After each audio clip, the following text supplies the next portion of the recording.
헬로 에브리원, 안녕하세요. 웰스트파인더 김석환입니다. 벌써 10월입니다. 와, 10월 되니까요 바로 계절이 바뀐 것처럼 정말 기온이 뚝뚝 떨어지면서 추워지는데요. 아침 저녁으로 역시 추워지니까요 일교차가 또 크기도 하고요. 이 시점에서는 항상 환절기 건강관리에 꼭 유의하시길 바라겠습니다. 근데 요즘은 정말 하늘이 이쁜 것 같습니다. 그럼 우리 증시도 그렇게 반짝반짝 할 수 있을지 저와 함께 알아보도록 하시죠. 10월 첫째 주 이제 넘어가고 있는 상황이고요. 이제 두 번째 주로 이제 넘어가게 되면서 이제 본격적인 또 미국의 어닝 시즌부터 시작이 되고요. 우리나라도 주요 기업들의 3분기 실적이 나올 예정인 상황입니다.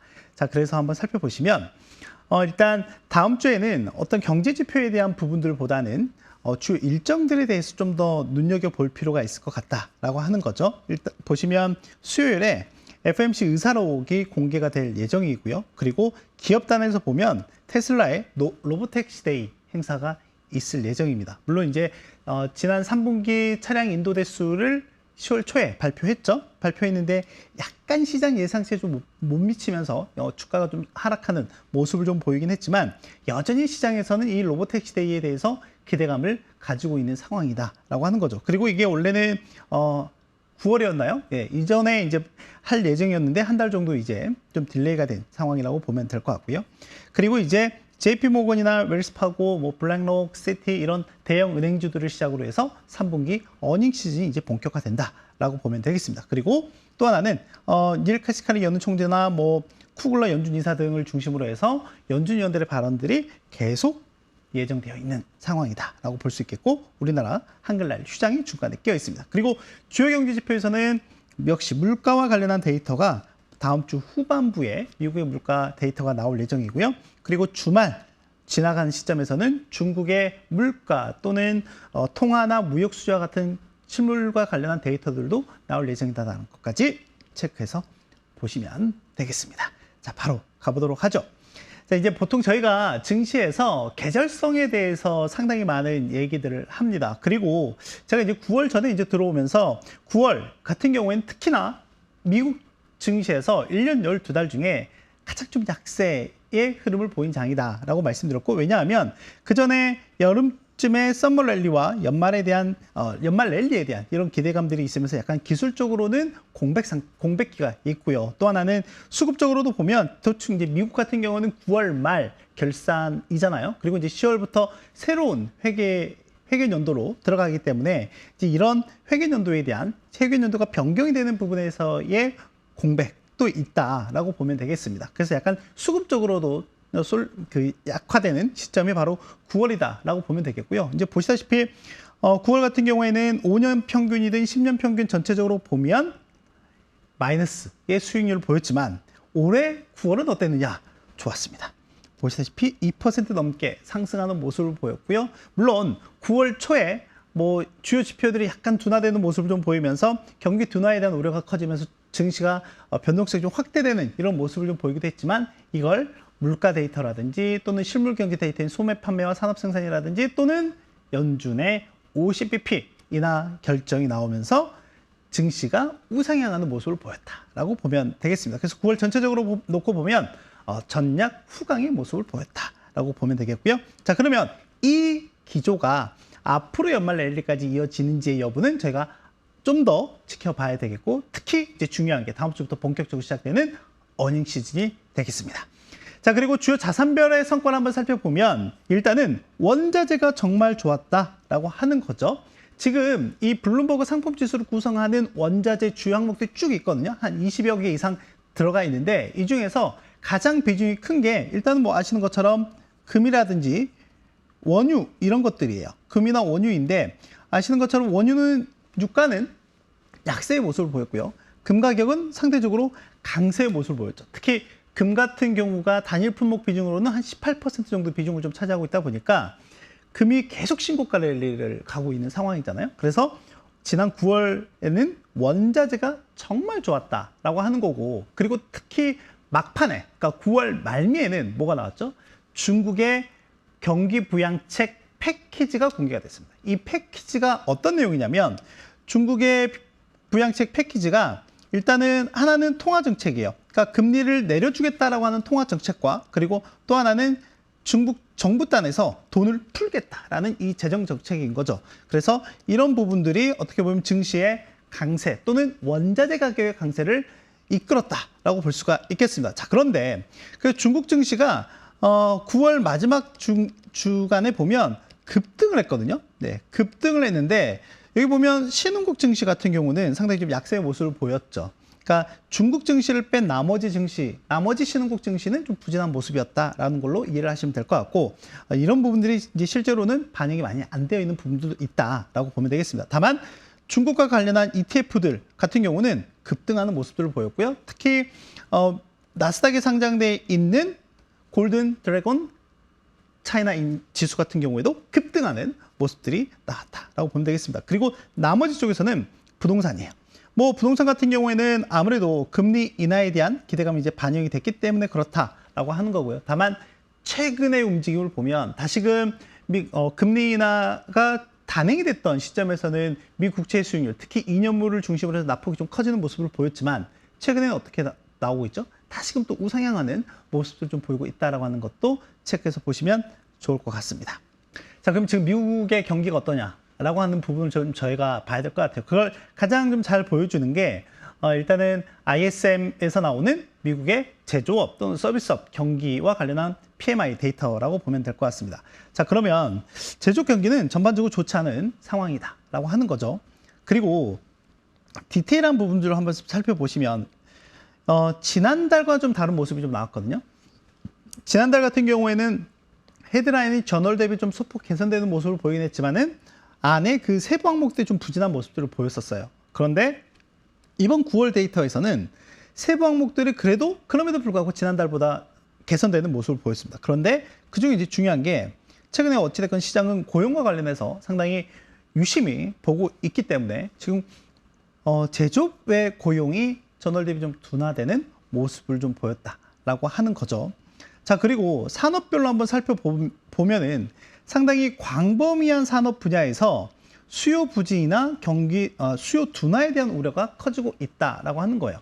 자, 이 말인즉슨 무슨 말이냐면 향후에 저희가 항상 뭐 실적에서 가장 윗단에 오는 이 탑라인이라고 하는 게 매출이라고 여러 차례 말씀을 드렸고, 만약에 결론적으로는 이 수요 부진이나 둔화가 된다라고 하면 세일즈 자체가 감소할 수 있다라는 우려가 커지게 되겠죠. 그러면 실적의 탑라인의 성장, 즉 그로스 자체가 둔화될 여지가 있다라고 하는 건 어떻게 보면 기업의 실적과도 좀 연관될 수도 있다라고 하는 거죠. 그래서 물론 뭐 일부 식음료나 담배 또는 컴퓨터 전자제품 이런 쪽 같은 경우에는 그래도 나름 괜찮은 전망 또는 코멘트가 나오기도 했지만 나머지 분야에서는 꽤 우려스러운 코멘트들이 나왔다라고 볼 수가 있겠습니다.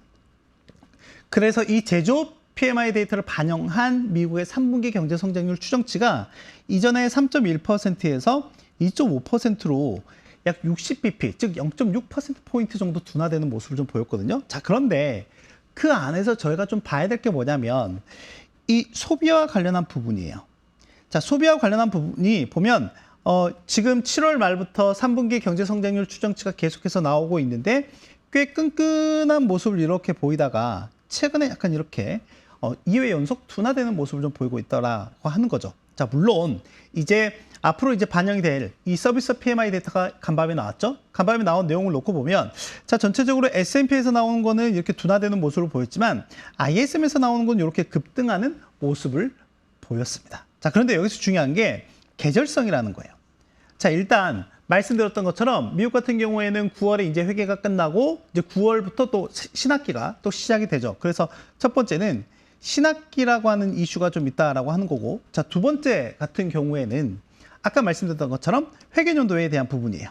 회계연도에 대한 부분이다 보니까 9월 같은 경우 이제 월 말이죠. 그러니까 회계연도 말 기간이기 때문에 이때의 수요가 진작되는 계절성들이 있더라라고 하는 겁니다. 자, 그래서 보면 신규 주문이 전월 대비 크게 증가하는 모습을 보였고요. 그에 따라서 생산이나 이런 데이터들도 상당히 견고한 모습들을 좀 보였다라고 하는 겁니다.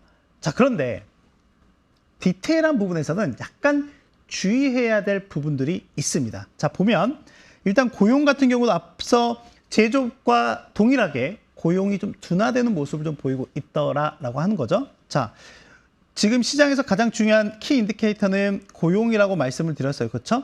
고용 같은 경우가 제조업이든 서비스업이든 같이 이제 이렇게 둔화가 되고 있다라고 하는 말은 저희가 이제 주간 단위로 보게 되면은 뭐 최근에는 안정화되고 있는, 그러니까 약간 수치가 낮아지고 있는 모습을 좀 보이고 있지만 실업수당이나 이런 부분들이 상승할 가능성 또는 증가할 가능성이 있다라고 하는 거고, 물론 이번 달 초에 나오고 있는 구인 건수라든지 또는 ADP 민간에서 나온 고용 추이나 이런 부분들은 상당히 견고한 모습을 좀 보이고 있지만 어찌됐건 시장 내에서는 이 노동시장에서의 둔화의 움직임들이 좀 같이 높아질 가능성이 있다라고 볼 수도 있겠습니다. 자, 그리고 또 하나는 공급업체 배송 이런 부분들은 약간 공급망과도 좀 이슈가 있는 상황이고, 이걸 지금 현재 시점에서 좀 밀어보면 현재 미국 내 동부 해안 쪽에 지금 항만 근로자들의 파업이 엊그저께 시작이 됐습니다. 그래서 이게 지금 단기적으로는 영향이 미미할 걸로 보고 있지만 이게 만약에 장기적으로 길어진다라고 하면 적지 않은 영향을 미칠 가능성이 있다라고 하는 거고요. 또 하나는 재고가 많이 늘어났어요. 지난달도 그랬지만 재고가 좀 크게 늘어나는 모습을 좀 보였고, 또 하나 물가입니다. 지금 미국에서 물가에서 움직임을 봤을 때 가장 잡히지 않고 있는 게 바로 이 서비스 물가와 관련한 부분인데, 이 물가가 다시금 높아지고 있다라고 하는 거고요. 이 물가 수치 같은 경우는 올해 1월 이후에 가장 높아요. 가장 높은 수준이다라고 보면 되겠습니다. 1월 이후에 가장 높은 수준까지 올라와 있는 상황이다. 이렇게 되면 물가 경로가 더 어떻게 될까요? 더 추가적으로 하락하는 게 상당히 좀 제한적일 가능성이 높겠죠. 그만큼 이 하방 경직성이 더 높아질 우려가 있다라고 하는 겁니다. 그래서 서비스 경기가 견고하게 유지가 되는 모습은 좋기는 한데, 다만 두 가지 좀 우려스러운 부분들은 첫 번째는 계절성 영향이 컸다라고 하는 부분과 두 번째는 주의가 필요한 디테일한 부분들이 있더라라고 하는 거죠. 그게 대표적으로 고용이나 물가와 관련한 부분들이었다라고 보면 되겠습니다. 뭐 어찌됐건 시장은 서비스 경기 너무 좋네? 또 대신에 이제 물가 데이터도 상당히 좀 타이트하네? 이런 모습들을 반영을 해서 간밤에 미국채 수익률이 전체적으로 한 7bp 정도 올라가는 모습을 보였고요. 한 달 만에 2년물이든 10년물이든 가장 높은 수준까지 올라왔다라고 하는 거고요. 달러 인덱스가 상당히 강한 모습을 좀 보이다 보니까 다른 로컬 통화, 특히 우리나라 원화 같은 경우도 보면 다시금 좀 약세의 모습을 보면서 달러 원 환율이 1330원 이상으로 올라오는 모습을 보였다라고 보면 되겠습니다. 자, 서비스업 경기도 보면 뭐 전체적으로 다 좋다라고 말씀드렸잖아요. 하지만 일부 업종들에서는 제조업보다는 좀 나은 상황이긴 하지만 역시 우려가 있는 부분들이 있더라라고 하는 거예요. 뭐 건설 같은 경우 보면 최근에 높은 금리로 인해서 어려움을 겪고 있다. 근데 이제 여기는 뭔 얘기를 했냐면 금리 인하와 관련해서 50bp 금리 인하도 긍정적이지만 앞으로 더 판매를 더 증가시키려면 150bp 인하가 필요하다라고 일단 못 박기도 했고요. 또한 IT 쪽에서 보면 정리 해고가 늘어나고 있다라고 얘기를 하고 있습니다. 뭐 최근에 우리나라에서는 이제 삼성전자 같은 경우에도 정리해고 이제 글로벌 사업 부문 내에서 보면 정리해고에 직접적으로 나서고 있는 상황이다라고 볼 수가 있겠고요. 그리고 이제 도매나 이런 쪽에서도 보면 판매가 약간 둔화되고 있다. 뭐 이런 내용들이 나타나고 있다라고 보면 되겠습니다. 자, 그리고 이제 지금 시장에서 가장 이제 중요하게 보고 있는 매크로 핵심 지표가 있습니다.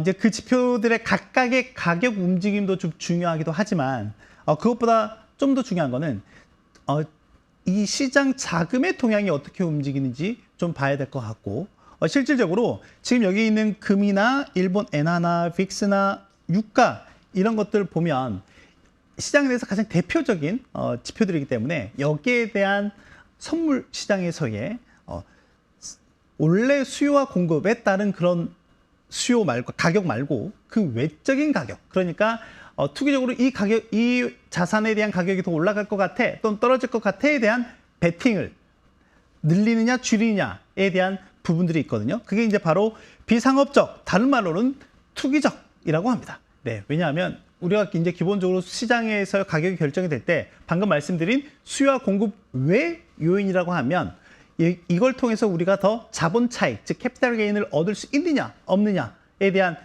베팅인 거죠. 이제 그게 바로 이 비상업적, 투기적 선물 순매수 포지션이다라고 보면 될 것 같은데, 지금 말씀드린 금이나 일본 엔화나 빅스나 원유 여기에 대한 포지션이 지속적으로 확대되고 있다라고 하는 겁니다. 자, 그러면 제가 일전에도 아침에 진행했었던 모닝 브리핑이나 또는 저희 월스파를 통해서도 한번 말씀드렸던 내용이 뭐였냐면, 자, 금과 일본 엔화 같은 경우에는 전통적으로는 리스크 헤븐이라고 볼 수 있죠. 자, 리스크 헤븐이라고 하는 것 자체가 시장에 어떤 돌발 변수가 생겼을 때 우리가 피할 수 있는, 즉 안전자산이라고 볼 수가 있을 것 같고요. 그러다 보니까 금 같은 경우도 계속해서 가격 강세에 베팅하는 이 계약 규모 자체가 늘어나고 있는 상황이고요.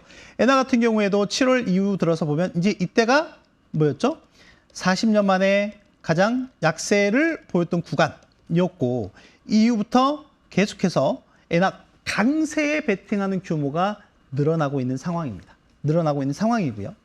안전자산에 대한 수요가 많이 늘어나고 있다. 이 점을 체크하시면 좋을 것 같고, 두 번째는 이 말인즉슨 안전자산이라고 하면 반대로 위험자산에 대한 비중은 좀 줄어들 수도 있다라고 하는 거잖아요. 즉 위험자산, 우리가 흔히 생각하는 주식이라고 본다라고 하면 주식시장의 변동성이 커진다라는 걸로 이해를 할 수 있습니다. 근데 이 주식시장의 변동성이 상방이냐 하방이냐라고 했을 때 하방에 대한 위험 변동성이겠죠. 그랬을 때 빅스 지수도 보면 7월 중순 이후부터 보면 계속해서 이 빅스 지수에 대한 가격 상승에 베팅하는 부분들이 크게 늘어나고 있는 상황이다라고 보면 될 것 같고요. 그리고 또 하나는 유가입니다. 최근에 이제 유가가 계속해서 약세의 모습을 보였거든요. 약세의 모습을 보이면서 제가 유가 WTI 기준으로 주봉 기준으로 200주 이동평균선을 하회하는 데드크로스가 발생했습니다라고 하는 걸 지금 거의 매주 말씀드리고 있는 것 같고, 현재 시점에서는 그 가격에 대한 범위나 변화가 더 심화되어 있는 상황이다라고 말씀을 드렸었죠. 그래서 유가가 이렇게 보이다가 지난주 이후부터 보면 다시금 가격 강세 쪽에 전환하는 모습들이 좀 많이 늘어나고 있습니다. 이때 이제 발생한 이슈가 지정학적 이슈죠. 즉 중동의 긴장감이 꽤 커지는 모습을 좀 보이고 있는 상황입니다. 이제 며칠 전에는 이란이 이스라엘에 지난 4월에 이어서 다시 한번 뭐였죠? 미사일을 발사한 상황이고, 이제 공은 이스라엘로 넘어갔어요. 이스라엘이 이제 간밤에 유가가 5% 넘게 상승을 했는데 나온 내용 중에 하나가 바이든 대통령의 입을 통해서 나온 거거든요. 그러니까 바이든 대통령이 기자회견을 한 와중에 한 기자가 질문했습니다. 이스라엘이 이란의 원유시설을 타격하려고 하느냐? 뭐 이런 질문을 던졌는데 생각하고 있지 않은 옵션이긴 하지만 이스라엘이 뭐 이렇게 흐지부지했거든요. 자, 그 말이 이제 나오자마자 유가가 다시금 급등을 하기 시작을 했고, 이 말인즉슨 원유시설 타격도 하나의 옵션으로 보고 있다라고 하는 겁니다. 그래서 이제 공이 방금 말씀드린 것처럼 이스라엘로 넘어간 상황이고, 그래서 이스라엘이 어떤 행동을 취할지에 따라서 유가의 움직임이 매우 변동성이 커질 가능성이 높다라고 볼 수가 있겠습니다. 자, 그래서 역사는 되풀이 될 것인가 라고 하는 걸 가져온 게 뭐냐면, 저희가 유가 변동성이 꽤 확대가 돼서 물가에 직접적인 영향을 미쳤던 사례를 1970년대와 80년 초반에 있었던 오일 쇼크 기간으로 볼 수가 있습니다. 물론 그때에 비하면 현재 시점에서 뭐 원유 공급이나 이런 부분들이 상당히 좀 안정화되어 있는 것은 맞습니다. 자, 그런데 뭐 물론 이제 정도의 차이는 있긴 하겠죠. 정도의 차이는 있긴 하겠지만 현재와 같은 상황, 그러니까 즉 중동 내에서의 지정학적 긴장감이 극단으로 치달았을 때 유가의 변동성은 더 커질 가능성이 높다라고 하는 거고, 결론적으로는 유가의 불확실성 확대 같은 경우에는 물가 경로를 불확실하게 만드는 요인이다라고 볼 수가 있겠습니다. 그래서 최근 3개월 동안 물가가 아주 드라마틱하게 하락할 수 있었던 가장 큰 이유는 바로 유가의 안정화다라고 여러 차례 강조해서 이제 말씀을 드렸고, 지금 과거와 한번 이제 비교해 보면 하나의 큰 꼭지를 그린 이후에 현재 안정화 국면에 들어가 있는 상황인데, 이 안정화 국면을 불안정하게 만들 수 있는 요인이 바로 지정학적 요인이다라고 말씀을 드렸었고요. 혹시나 지금 이스라엘이 생각하고 있는 그런 옵션들, 그러니까 대충 시장에 나온 얘기가 하나가 이란의 원유시설 타격이라든지 또는 이란의 핵시설, 핵 인프라 공격과 관련된 그런 내용들이거든요. 만약 그게 현실화된다라고 하면 중동의 지정학적 긴장감은 더 커질 가능성이 높고요. 그에 따라서 유가의 상승 압력도 꽤 강하게 발생할 수 있고, 이게 시차를 두고 물가에 미치는 영향도 커질 가능성이 높습니다. 그 점을 좀 눈여겨볼 필요가 있겠다라고 말씀을 드릴 수 있겠습니다. 정리하겠습니다. 자, 오일 쇼크를 방금 말씀드렸는데 그 역사가 이제 되풀이 될 것인가라고 하는 거죠. 그래서 최근에 시장에서 유심하게 보고 있는 매크로 지표 중에서 금이나 일본 엔화의 강세라든지 또는 빅스, 즉 증시의 변동성 확대라든지 유가의 강세 이런 부분들에 대한 투기적 포지션이 계속해서 좀 늘어나고 있는 상황이다라고 하는 거고요. 결론적으로는 앞단에 중요한 이슈인 중동 긴장감이 어떻게 확대가 되냐 또는 안정화되느냐가 중요할 것 같습니다. 자, 그리고 유가 상승 같은 경우에는 물가의 경로에 대한 불확실성을 확대시킬 수 있다라고 하는 거죠. 아까 미국의 서비스 PMI에서 보면 물가 데이터가 지난 1월 이후에 가장 높은 수준까지 올라와 있다라고 했죠. 이거 자체만으로도 보면 미국의 서비스 물가가 상당히 스티키하다, 즉 경직적이다라고 하는 걸 저희가 확인할 수 있는데 여기에 유가까지 많이 더해진다라고 하면 더 물가의 변동성은 커질 가능성이 높습니다. 자, 그래서 연준 위원들이 대체적으로 생각을 하고 있는 게 여기에서 미국 연준이 근거 지표로 본 물가의 근거 지표로 보는 핵심 PCE 데이터가 물가가 이게 계속해서 유럽처럼 계속해서 떨어질 걸로 보고 있지 않은 상황이다라고 하는 거죠. 여기에서 어떻게 보면 이 현 수준이 장기간 유지가 될 가능성이 높다라고 보고 있는 상황이기도 합니다. 그래서 아무튼 물가 안정의 핵심은 유가다, 에너지 가격이다라고 하는 점을 꼭 기억하셨으면 좋을 것 같고요. 이게 올라간 이 시점부터 중동 내에서의 이슈가 어떻게 전개되는지 꼭 관심을 갖고 지켜볼 필요가 있겠습니다. 아시겠죠? 꼭입니다. 자, 그럼 저는 일주일 후에 또 다른 내용을 준비해서 다음 주에 뵙도록 하겠습니다. 안녕!